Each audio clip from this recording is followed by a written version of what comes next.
Alright, what's up y'all, it's LakerFan here. As y'all can see by the title of today's video, we got 10 must-have bronze badges in NBA 2K21.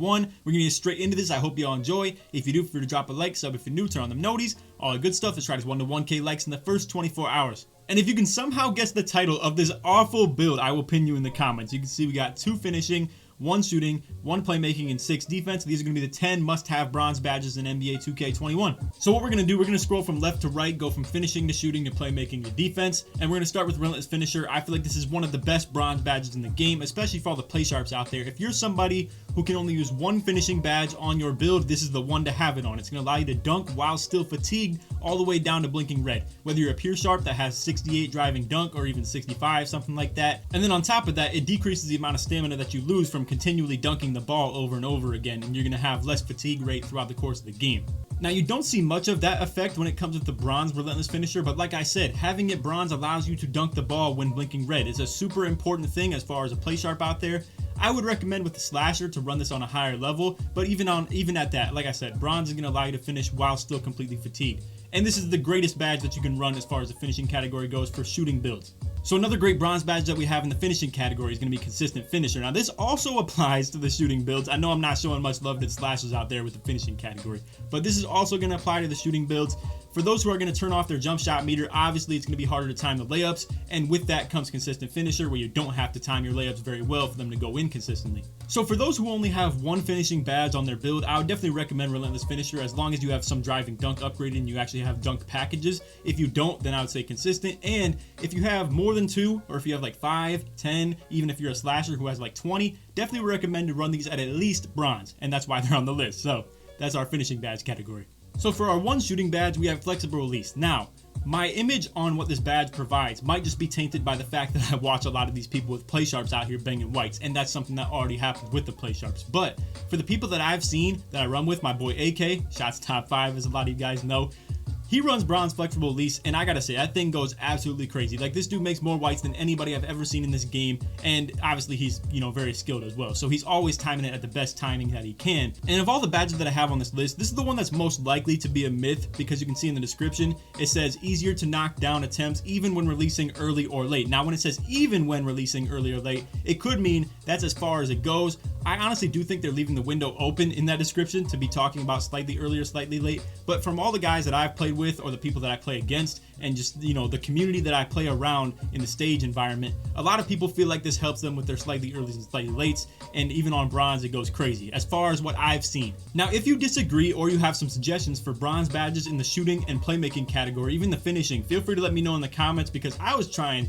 super hard to find some finishing, shooting, playmaking badges, because you can see we got 6 of these in the defensive category, and that's from my own perspective and my own experience, and I obviously have a whole lot of experience with the defense and finishing. But like I said, there's just not very many that I feel like you can point out as far as the shooting and playmaking goes. The only other thing I could possibly think of is catch and shoot. That's like the one honorable mention badge that I have in this list. And for the playmaking, you can see I only have 15 of these badges available, just because I'm dumb and made this build a center, so I could have this horrible badge layout. But my thing with the playmaking, as well as, like I said, with the shooting, there's not many of these badges that I feel like are super effective on bronze besides Bailout. I did this exact same video last year, and Bailout had to be hands down the best bronze badge in the game, no doubt about it. It was a completion almost every single time, like 99 times out of 100, or even like 999 times out of 1,000. So the downside of it, it's a little bit less consistent this year. You don't just complete every single pass, and on top of that, the higher the level you run it, the more consistent the catch animations that your teammate's gonna get. But for my money, this is the best bronze badge in the game as far as the playmaking badges go, no doubt about it, and definitely deserves to be on this top 10 list.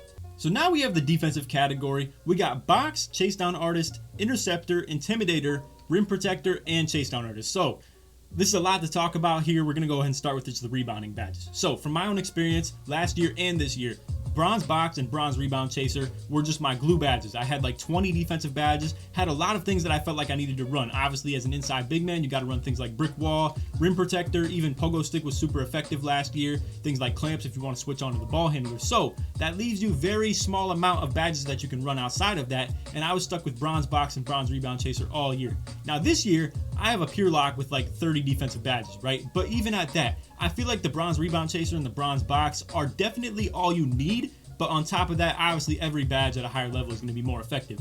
And my theory for bronze box is the fact that I feel like this is the counter to worm, and there's not a lot of people out there that do run worm, especially on Hall of Fame, other than the big 7-3s. But even at that, I feel like the 7-3s, I don't even struggle to box them out. I've seen PLAYSHARPs with bronze box out 7-3 pure rims. I mean, there's really not much to it, and you can make the case that that just means the mechanic is super OP and it's easy to box people out even without the badge. But I feel like I've seen a lot of people who don't run this thing get switched on to the bigs, and they just have such a hard time doing it. Now, I don't know if that's just their inexperience of doing it because they're used to just guarding the point guards and not ever having to do that. But when I've seen people that don't have box on at all try to box out the bigs, it's a bad scene. But the people who have this on bronze, I feel like it works perfectly fine. Anything past that is good for all the bigs out there. Obviously, if you're somebody who's a pure red, you can go ahead and use this badge a little bit higher. But I think a lot of the people who run the PLAYSHARPs and stuff like that, or even the lockdowns, they don't use this badge at all. And then they get in these situations where the lockdown switching onto the bigs, he's not able to box the dude out, or the point guard is defending corner and the corner crashes O-board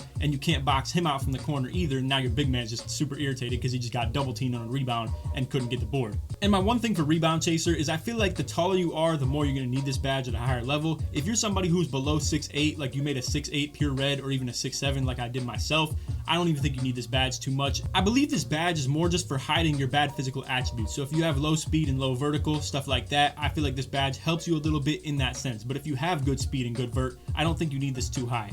So then we have Bronze Rim Protector. This is honestly probably the most slept on bronze badge in the game. I see a lot of PGs that don't run this badge. And what this allows you to do, even if you're a 6'1", you can even be 5'7", PLAYSHARP out there with literally 25 block rating, you can still get snatch blocks by having this badge equipped. And as I say that too, I should definitely mention there's definitely one finishing badge that I slept on when it comes to unlocking animations because you have the bronze badge activated, which would be Putback Boss. But even at that, I feel like putbacks just aren't really comp, to be completely honest with you guys. But either way, super key badge, at least on bronze. Now, I'm not recommending every PLAYSHARP out there to be running this thing on gold. I don't even think that's super important, but I gotta say, super sleeper bronze badge. You can see it helps your takeover meter when you do get the blocks. Now, I'm not saying you PLAYSHARPs out there are gonna get many blocks just in general, but it's going to help you a little bit when it comes to protecting the rim, and just for the sake of the coolness of, you know, getting snatch blocks every now and then. I mean, imagine being a 6'5 PLAYSHARP out there and you get a snatch block. I've seen it firsthand. I've literally seen Kitchen do it. Next up on the list, we have Interceptor. Now, this badge, in my opinion, doesn't see much of an increase when you go past bronze all the way to Hall of Fame. I feel like bronze is almost where it caps out, to be completely honest, and I can't be the only person who feels like that. Let me know in the comments if you feel the same way too.